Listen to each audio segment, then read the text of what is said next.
अजित पवारांच्या बैठकीला नवाब मलिकांची उपस्थिती. बैठकीला आमंत्रण आल्यामुळे मलिक उपस्थित राहिले. फडणवीस एकनाथ शिंदेंचा त्यांना रुसणार का याची चर्चा.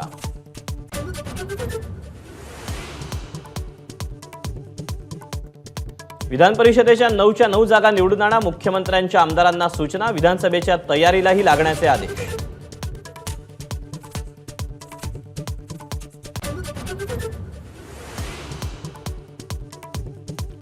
लाडकी बहीण योजनेत 2 बदल. वयाच्या मर्यादेत 65 वर्षांपर्यंत वाढ. तर 5 एकरपेक्षा जास्त शेतजमीन असणाऱ्यांना योजनेचा लाभ घेता येईल. अर्ज भरण्यासाठी 31 ऑगस्टपर्यंत मुदतवाढ.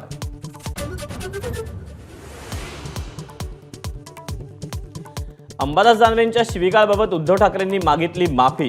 तर अंबादास दानवेंचं निलंबन एक षडयंत्र, ठाकरेंचा हल्लाबोल.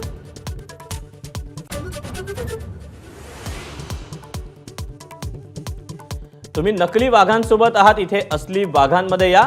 वाघनखं कधी आणणार या प्रश्नावर मुख्यमंत्री एकनाथ शिंदेंचा जयंत पाटलांना टोला.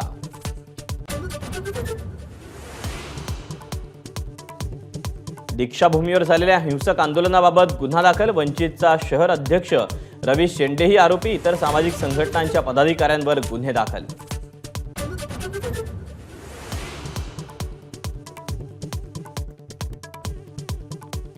उत्तर प्रदेशातल्या हाथरसमध्ये भोलेबाबाच्या सत्संगादरम्यान चेंगराचेंगरी. 116 भाविकांचा मृत्यू, 20हून अधिक जखमी. पंतप्रधान मोदींकडून शोक व्यक्त.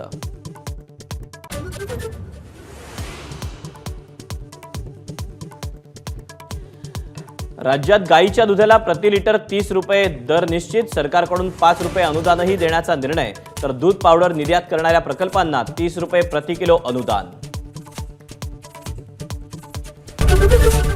एबीपी माझा, उघडा डोळे बघा नीट.